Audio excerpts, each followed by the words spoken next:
And seeing people in person is a real old school thought process of doing that. Few people are doing that nowadays that it's like almost shocking for customers to see. So you're like, well, I applied online. Like, great. Have you shown up? No. Okay, you should try showing up. So that's a big thing that I tell people to do. All right, we're gonna hire you for $15.83, and you're like, okay, sick. Well, I really wanna make $25 an hour. What does that pathway between $18.53 and $25 an hour look like?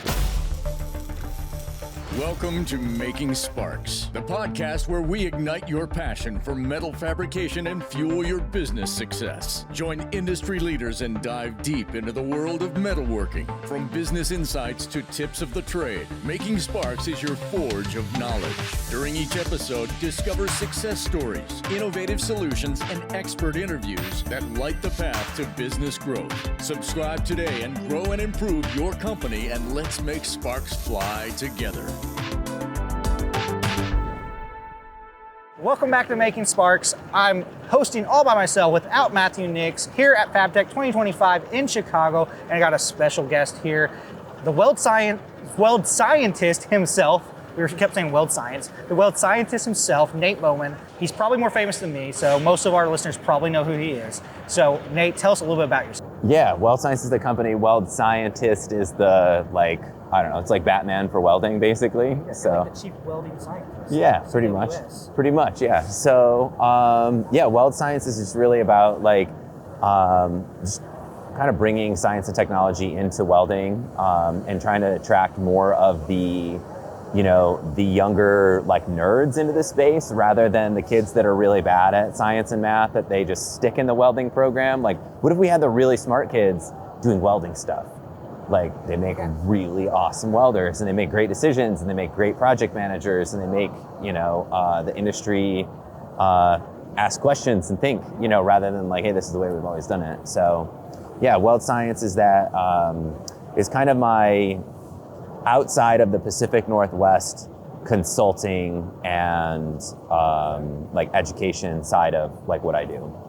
But my day-to-day job, I'm the director of welding optimization and education for Central Welding Supply, big regional welding supply company, about 400 employees, almost 30 locations between Washington, Oregon, and Alaska. So I just I solve problems for them, for our customers. So it could be anything from setting up new equipment, looking into automation, doing procedure development, training. I do a ton of work with schools. I'll go spend 2 or 3 days in a high school classroom supporting one of our schools that we sell products to. So we do that multiple times a year. Those two, does your full-time role really kind of rub off on some of the stuff that you do with Weld Science? Yeah, they're kind of intermixed. So I've owned a welding business, my own welding business, since I was 21. I'm 38 now. So I shut it down kind of right before the pandemic, ironically, which was really weird. But because I'm I missed out on all these grants that I could have gotten. But I shut it down before the pandemic and kind of focused more on just working for Central, spending more time with our customers and that kind of thing. But during the pandemic, things really shifted. We had to do a lot more remote stuff. So I ended up doing a lot of problem solving on FaceTime, video chat, text messaging, hey, send me pictures of what you're working on and I'll try and problem solve remotely. And it seems kind of silly, but it actually works. So I started branching out and doing more consulting kind of that way. And then we had less people in the US that would go out and do stuff in shops. Then it started doing that privately for different companies and stuff like that throughout the country. And then I partnered up with my friend Demi Clark.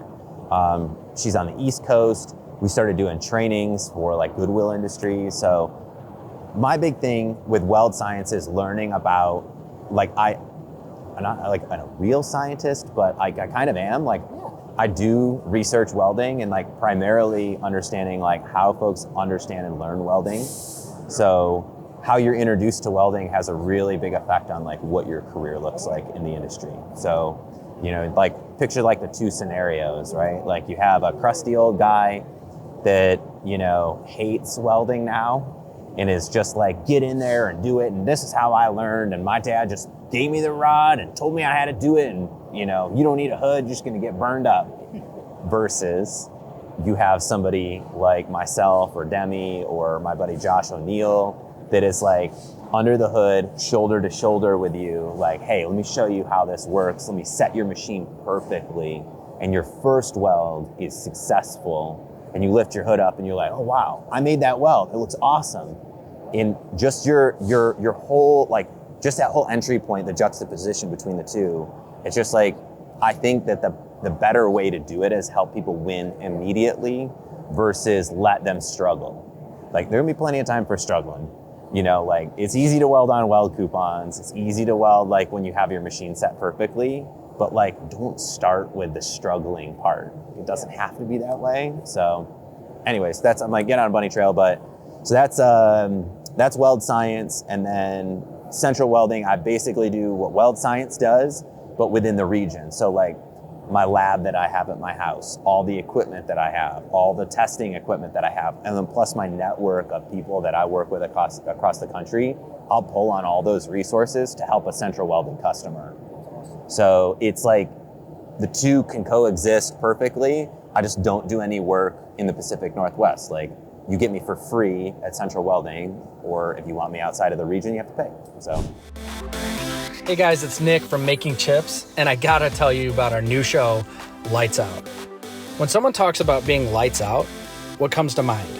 For me, it's Michael Jordan, he's got the ball, the game's on the line, or it's Leo Messi taking that ball up to take a penalty in a penalty shootout.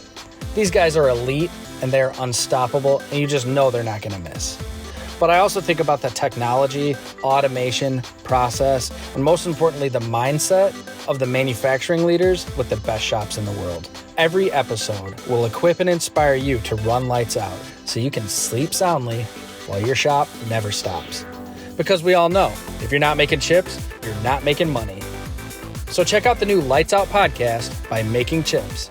I will see you there.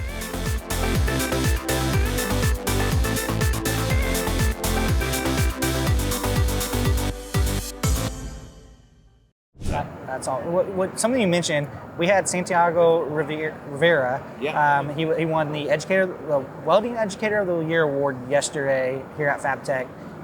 It was another organization. I'm totally botching it, but he said something really cool. When students come into his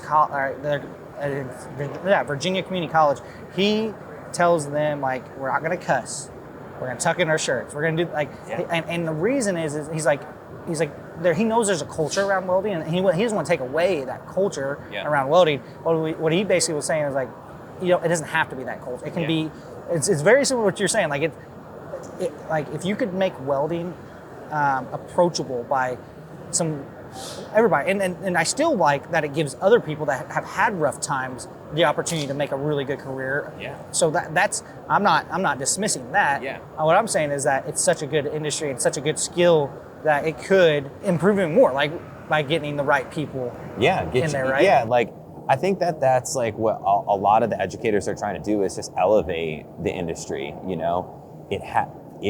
Welding's pretty new. It's only 100 years old. So, a lot of folks that learn how to weld that are passing on this knowledge, have a chip on their shoulder. And it's like that part of the industry really rubs the new people the wrong way and doesn't necessarily make them feel welcome. And we need a more diverse industry, like not because like we need to check a box, but because welding is diverse. Like, we weld all sorts of different stuff, and different types of people have different skill sets. It's not going away either, right? No. It's just becoming more and more challenging. There's more and more challenges to solve. So the more diverse group of people you have coming into the industry, like from all walks of life, the more like minds you have and more perspective you have to go solve these different welding problems. Because like, to me, that's my favorite part about welding is the problem solving part, whether it's procedure development, understanding how to read a customer so that you can get your, it's not about the sale, but it's like about educating the customer on like what they need to do and like convincing them that that's what they need to do. Like, that's probably like one of the most difficult parts of my job is that side of the thing, is like the psychological side of like making a change on something that you've always done. Yeah. But it's so inevitable because welding is so new. Like, if you think, I always use this example, think of like your cell phone and tool batteries and computers in 2000. Like Y2K, like maybe way over everybody's head, but like that was the thing. And think about how far we've come in cell phones, computers, and cordless tools. Having a computer in your pocket now. Yeah. Oh my God. Since 2000. I had the teacher that said we weren't going to have a calculator in our pocket was lying. Yeah. I remember I got in trouble in fourth grade for cheating on one of my tests with a calculator watch that I had. Because I had a calculator watch when I was in fourth grade. I got one too now. In fourth grade. You know what I mean? And my teacher is like, you're not going to have a calculator with you all the time in the future. And when you're out in the real world, I'm like, I'm in fourth grade and I have one right now. What do you mean I'm not going to have a calculator later? Like, I have one now. Like, you know, I don't know. Like, we go on about that, but I wish that, like, and when I was taking like math in high school and stuff, I'm like, why don't you just teach us how to use the calculator? Like a TI-83 Plus or whatever, like that big giant graphing calculator. It's like, dude, if you just taught us what all those damn buttons did and how to like take the problem that you need to solve and put it in the calculator so you could get the right answer and not screw it up. Like that could just be the class. And then you could solve any math problem you wanted, you know? But then they're like, no, you gotta do it all on paper. And it's like, but we have calculators, we've had calculators forever. Different mindset. I know, I interrupted you because I was thinking about that, but it's kind of like you're saying, and then welding, where were you're talking about over 100 years, where's it at now? And people probably still do it fairly.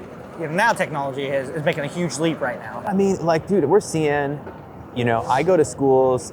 If you're a school, if you're listening to this, if you're a school and you're doing oxy-fuel welding, don't. It hasn't been relevant since 1925, pretty much. Like the early 1920s, it hasn't. Like literally 100 years, it's not been relevant. I'm not saying that it's not, you never ever used, but it's just, you only have so much time with these students. Teach them the things that they are going to use. And quit saying like, well, it's just like this, it's just like that. Well, then just do that thing, because that's what they're going to do.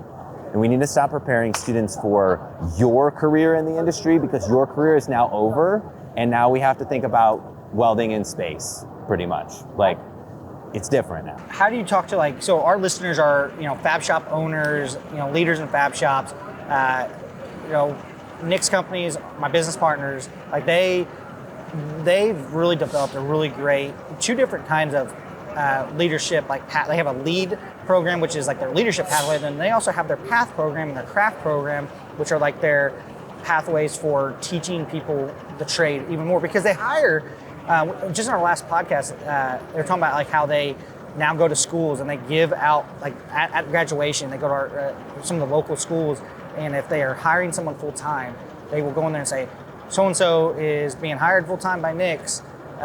They be, you know, basically showing off like that, instead of going to college, getting a diploma when they're walking graduation, they're walking and getting a full-time. And they do that at the actual graduation ceremony. That's pretty rad. But I know like our listeners, like they probably don't, some of them are probably thinking kind of in the way of like those schools where they're like, you know, what we use right now, our technology we use right now may not be what they're going to use later, or vice versa, just in general. Like how should they approach when they get new team members, teaching them, like, and not scare them away? Yeah, a couple ways of doing that.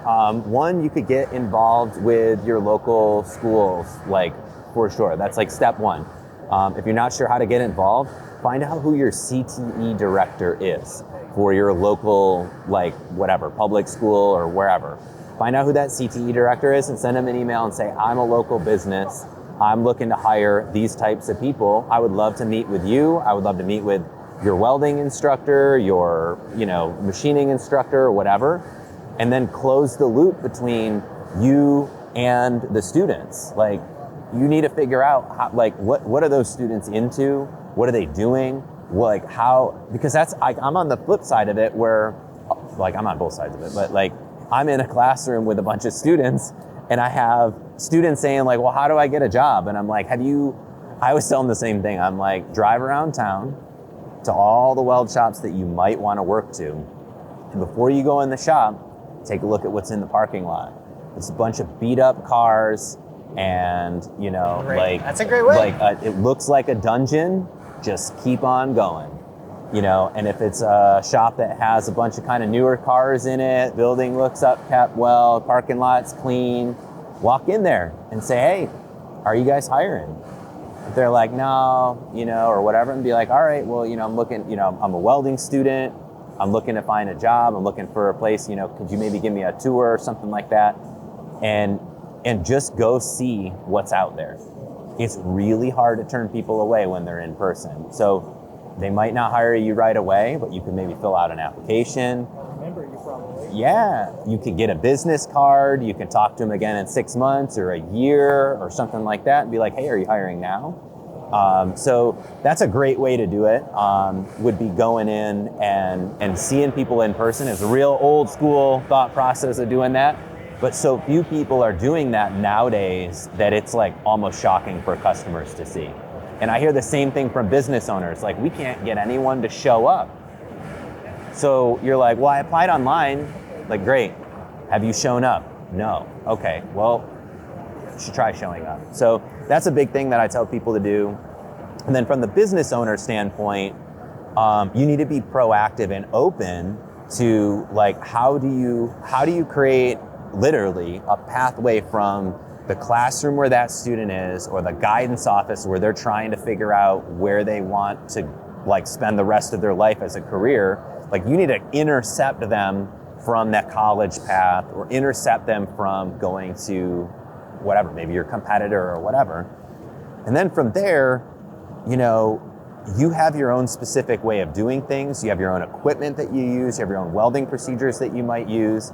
And to your buddy's company's, the way that he does it, they have pathways. They have like, hey, to advance, and this is where your career can go. Yes. And it's like, rather than like, all right, we're gonna hire you for $15.83, and you're like, okay, sick. Well, I really want to make $25 an hour. What does that pathway between $18.53 and $25 an hour look like? Is that 10 years from now? Because I ain't got time for 10 years. Like, I will not, like, have that conversation early, you know, and kind of set some expectations. It's like, well, we really need a guy that can weld 20 gauge stainless steel. And, you know, the guy that's in that position has been here for 30 years. Like, maybe you can understudy this person. He's making whatever, right? Yeah. $50 an hour or something, like, because he's been there for 30 years. Maybe you're not gonna make $50 an hour, but we could get you that $25 an hour if you can learn what this guy has to do. So take that guy's knowledge and figure out what skills that new hire needs, and then you guys got to start doing that training in-house. Or, shameless plug, you can hire me to come in and help you guys with training. So I do that all over the country, and I do it for free for our customers for Central. So if we have, that's what I just did like a couple weeks ago. There's like 4 or 5 guys in the shop, and the guy that usually is in the shop has moved into the field, and they're like, man, they're just not getting the results that we want. And I'm like, sounds like the guys don't know how to set machines. So I went in, spent 45 minutes with them, teaching them how to dial their machines in and get the welds looking exactly how they wanted them. And it was like, I was there, gone in an hour. It took me more time to drive there. So it doesn't have to be this big extravagant thing. It just like, you need to close the loop for a lot of these people because they just don't know what they don't know. Hey guys, it's Nick from Making Chips. I want to give you 3 quick reasons why you should check out Mike Payne's podcast, By the Numbers. Mike, my good buddy, my partner on Making Chips, is full of wisdom. He's full of experience. He's full of what it takes to buy, sell, and lead a business, specifically a manufacturing business. So all the numbers that you should be focused on to improve your performance, that's what he's the master at. The second reason, Mike's the first person I call. If I'm looking at a new idea, a new partnership opportunity, a new acquisition, any new initiative where I need to dive into the numbers and figure out how to approach it, Mike is who I go to. And third, you got to love that buttery Tulsa King voice that Mike rocks. It just soothes your soul. It gives you the confidence to elevate your leadership. Jokes aside, if you love making chips, or if you're just passionate about improving your business performance and the financial performance of your company, check out By the Numbers by Making Chips, hosted by my good buddy, Mike Payne. The listeners, hopefully this other episode with the Goodhart Sons, their episode's out because they were just talking about so we had a 4th generation owner fifth generation owner interviewing a fourth generation owner fab shop. 120 employees, 200 employees. Not me. This was Matthew sitting in here. I was sitting over there.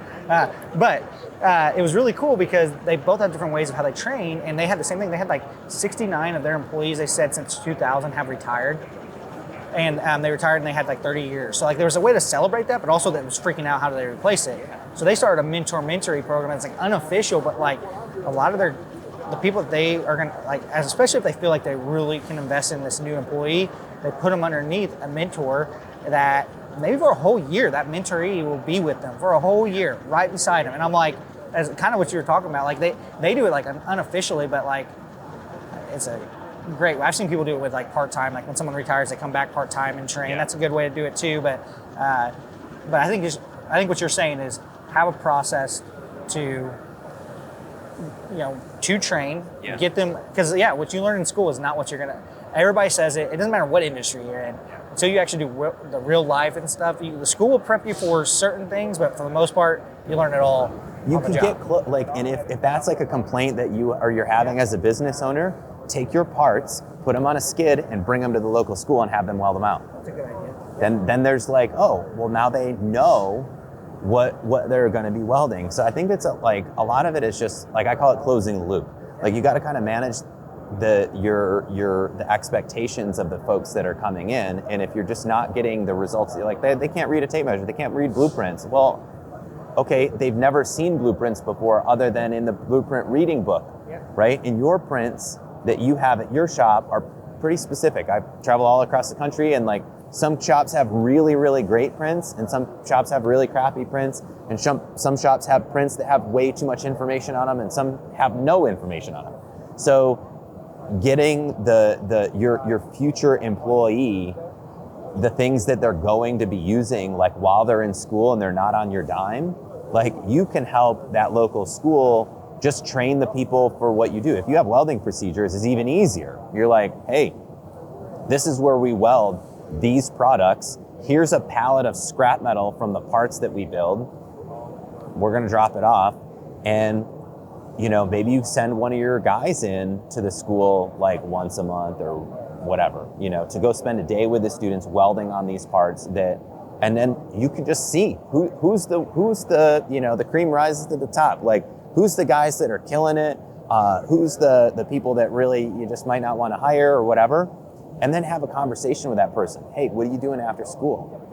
Have you considered, why don't you come by our shop and take a shop tour? Like, you gotta be proactive about that kind of stuff. I will say this officially, I do not think that this generation is lazy. I think that they're actually like tenacious, but they don't know where to look. Like, it's just, I don't know, like they don't necessarily know what the pathway is, but if you give them the pathway and you give them expectations and you say, hey, if you do this, this, this, and this, and then you deliver on what you say, hey, in 1 year, we're gonna sit down and have a meeting and we're gonna talk about your pay increase. Well, put a date in your calendar and 1 year later say, or before a year later, say, hey, another 3 weeks, we're gonna have our meeting. Like, I'm gonna put it on the calendar. We're gonna talk about this stuff, and then deliver on what you said. Like, managing their expectations, delivering on what you say is not necessarily something a lot of employers do. Like, it's why I left every employer I've ever worked for except for Central, is because what they said that my job was gonna be, what they said my pay was gonna be, what they said that I was gonna, be able to do in order to advance, none of those things ever came to fruition in the timeline that I wanted, So, and then I found that hey, I'm reaching the, I can weld everything here, I can fabricate everything here. I've run out of things to challenge me, and I want to advance. So there's nothing left for me here. So, you need to make sure that this generation is continuously challenged, and if you don't have room for them to move up, then they're probably going to move on. I'm going to change directions a little bit, because I actually we on this podcast, we talk a lot about training, we talk a lot about culture and stuff, but I also like that we're at FABTECH, and I'm looking at these cool notes that Chloe made, and she has a really good question that let's go. obviously I waited until like 5 minutes before we started to read them. So, Let's go. but basically you come to FABTECH and there's always a flashy new thing. Like I'm walking up and down. We're working with a company that has Cobots, and I love what they do because their thought process behind Cobots is that they're there to help welders and fabricators still think creatively, but have a Cobot to help them get there, right? Yeah. But there's so much other technology. What is the next thing that you've seen, and how do you like separate the hype from maybe what's actually useful? Like what's like overhyped and what's not? What have you seen? So I would say, like there is, like Cobots are great. They're still really new, and they're very handy, but they're only going to get better from here. Like the capability of what they can do today is incredible. What I see a lot of folks doing with Cobots that are trying to keep them at arm's length, they're like, well, it won't weld this really complicated part. I'm like, no, have Rick weld that complicated part. He's a welder that's been welding for a long time, and he probably is going to have a good time welding that. Take Rick off of the giant production 100 widget job and have the Cobot weld it out. So it's a lot of like matching the technology to the application and not trying to overuse the technology that's just not quite there yet and saying that it's a piece of junk. It's like, it's not a piece of junk, it'll solve a lot of these problems, but it has to fit within this box. Second part of that is welders are unbelievably creative, and they will think of things to do with the Cobot that the people that build the Cobots don't even think of. So I'm looking forward to seeing all that. The other thing I would say that's really cool new technology, I'm sure everybody's heard of handheld laser. That is an amazing product for thin gauge stuff. The strength of the welds that are coming out of laser is insane. You can put small welds in that have better mechanical properties than even larger welds. And you're doing them significantly faster with less distortion, less heat input, and significantly less skill level. So those two things I would say are like between Cobots and lasers, like that would be like the big things that are around. For me personally at the show, I think that there's three things that I would say that I've seen so far that are really rad. I do a bunch of R&D work with Lincoln, so I've actually already seen a lot of their stuff that was out. So we'll kind of skip over that stuff, but the battery-powered stick welders, those are really cool. I ran Miller's battery-powered stick welder. It's incredible. Arc is amazing. Very similar arc characteristics to the one from Lincoln, very similar arc characteristics to the one from Fronius as well. So those are really cool. They all run about a dozen or so 1/8-inch electrodes on one charge, and you can charge them up in about an hour. Seems kind of silly, but when it takes you an hour to pull all your leads out to run 3 rods, it's not that silly, especially when you're getting paid by the job. Yep. So that would be another cool one. And then I have 2 more. So Dual, the bandsaw company, has a tabletop 6-inch capacity bandsaw, a little mini guy that's under $1,000, $950. And the prototype was here. It comes out in October, and I'm like, here's, just give me, I want one. I have to have this for cutting weld coupons. So if you cut small stock like that, and you want something that's a little bit more robust, it's not a chop saw, like an abrasive chop saw. It's not as loud as one of those like high-speed carbide, saws. And it's not slow like a cold saw with coolant. It's 6-inch capacity. It's like a giant portaband, but like on a cast frame. It's rad. So that one, and then this is the last one. Fronius just launched the Fortis, which is a replacement for their, I forget what machine it is, but their display on their new machine is amazing. It visually shows you what adjusting your wire feed speed and voltage does in a way that I have not seen other companies do. Like other companies have been doing it, but the technology in the way that they make their infographics and stuff, it is so helpful for the operator as a welder to understand what the knobs are doing on the front of the machine. And I really love seeing how far the screen technology has come and what they're packing into those. I know it was a long answer, but like, No, that's why I said I like that question. My highlights, you know. Yeah. Yeah, and I think you spoke to a lot of like your knowledge as the weld scientist, like seeing the stuff that there's two things. One is this whole conversation. We kind of split it a little bit, probably short, but I think it's okay on like the technology that you saw here. And what I think our listeners really like, which is talking about like hiring and training and stuff like that. But it all comes back to there's a science to both. Like there's a science to literally the science behind the technology, and then the science behind that technology and how it's. And you think about the technology of the actual skill, or not the technology, but the science of the skill, like when welds and the different kind of in the training, yeah. And I'm also thinking like even like the material, like you got science behind like how material reacts and stuff, which we didn't really talk about, but I'm sure you probably have lots of content on that. Yeah. It's I mean, like everything, you know, anything that can be measured is like could be studied, you know, and I think that looking at things a little bit more analytically really helps you kind of pick apart, you know, how to solve for a problem. Because to me, like I said, my favorite part about the welding industry is that it's just a bunch of problems to solve. And as the industry advances, like we're going to have all these new challenges to solve for.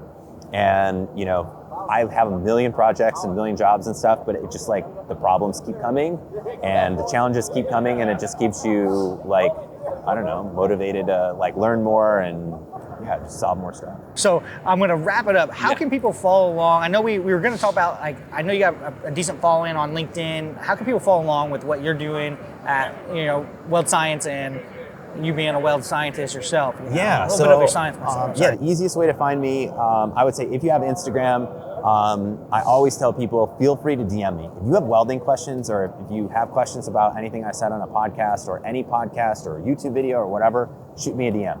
I answer everyone's DMs. Always have, I will until test it out, send me a DM. So at Weld Scientist on Instagram, I answer everyone's DMs, no matter how big my following gets. I always try to make sure that I close the loop for people and help them solve their problem and figure out what it is that they're trying to solve for. So that's really important to me. And like I say it, I mean it, try it out.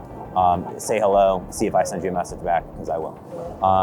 That's an easy one. If you want to check me out on YouTube, I have a bunch of videos on YouTube.